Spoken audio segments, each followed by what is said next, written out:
I want my brooch to be 3 by 5 centimeters in size. So for the drawing, I'll mark the boundaries so I don't make the work too broad, overly broad.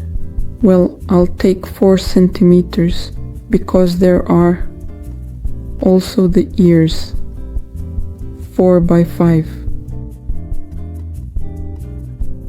A brooch of this size will look good on t-shirts, turtlenecks, and, well, on inner clothing, for example, garments like these. If you want to make a brooch for outerwear to wear on jackets, coats, and so on, you can choose a larger size, about 5 by 6 centimeters.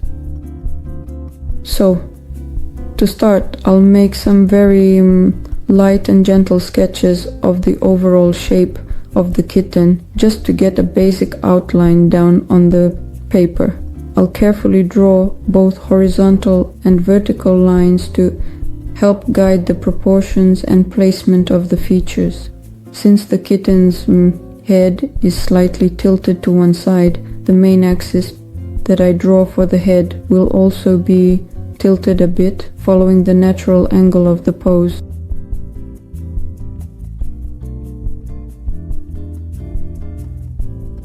The upper part of the head is more voluminous, round, large and tall, and towards the bottom you'll notice that the head gradually narrows in shape.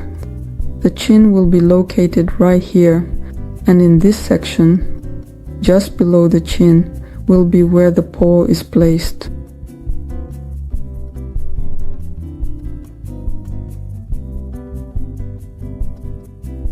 Again, I'm adjusting this horizontal line so that the head isn't leaning too much onto the paw.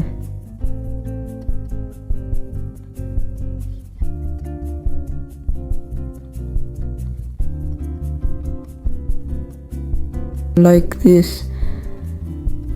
Here we have just one part.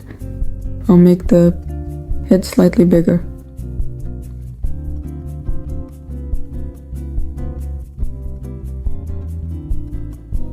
I'll start with the muzzle and then build the ears from the muzzle. First, I'll draw a small rectangle right where the nose should be located.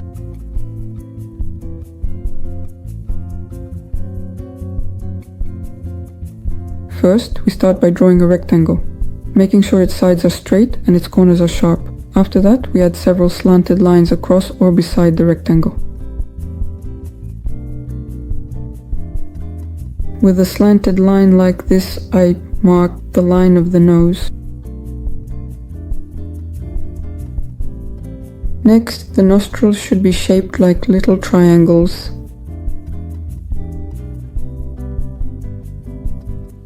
Пока что. Lips.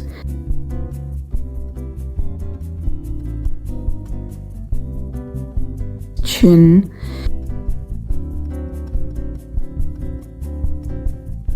I'll make the paw just a little bit higher, but also somewhat shorter as well. The cheek, since the kitten is gently resting its cheek on the paw, it gets just a little bit squished. Here there will be a really prominent part. Next, I draw the eye line. It starts at the intersection with the nose line, then goes up. You can first just draw a straight line upward. and then make a semicircular one like this.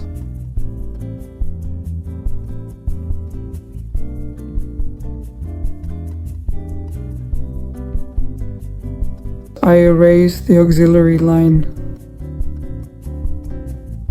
Here I'll draw the second paw.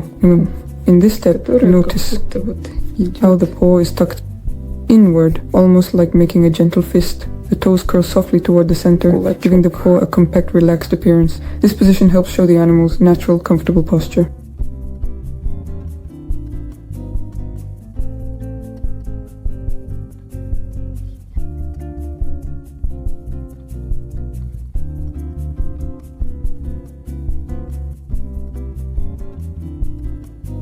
The distance between the mouth and the nose is an important aspect to consider when drawing a face, and in this case, the nose should be placed a little lower than you might expect for a more natural look. When you observe the proportions, you'll notice that the distance between the nose and the lips is actually quite small, which helps to create a realistic facial structure. To help visualize these relationships, I'll once again draw a triangle connecting these key points, the mouth, the nose, and the eyes. This triangle serves as a useful guide for maintaining correct proportions. Based on this, I'll also move the eyes a bit further down on the face, just slightly, to ensure everything aligns properly. Like this, you can see how the features start to come together. For the nostrils, I drew them as simple little circles, which is an easy way to indicate their placement without overcomplicating the drawing. I also added the dividing line on the nose to give it more definition and structure. Now, with the main features in place, we'll start drawing the ears, which are positioned in line with the eyes and nose, completing the basic outline of the face. At this stage, I'll very carefully restore the central axis line and then measure out the positions of both ears, making sure that both ears are placed at a precisely and exactly equal distance from this line.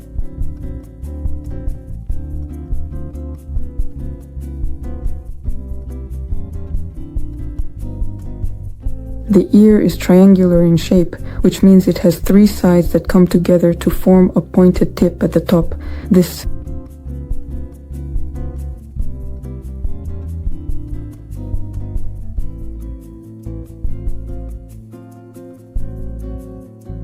quite remarkably wide indeed, certainly, without a doubt.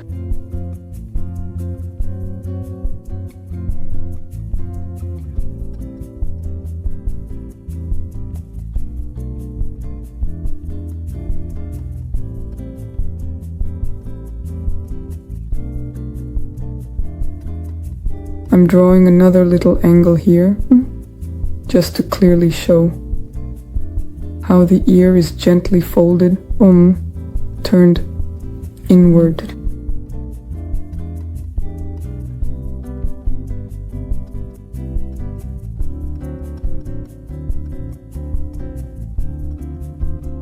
Here I'm drawing the cartilage. Here too, by the way, you can, if you'd like, draw a small amount of cartilage, just a little bit. And again, I'm drawing a little angle. I'll gently widen the corners of the muzzle, just a little bit more, just to make it a bit broader, ever so slightly, just a touch more, just a tiny bit.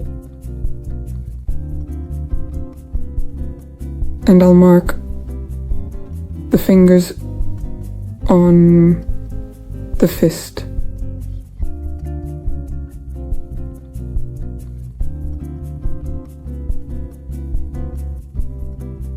That's it, the sketch is ready, we can cut it out.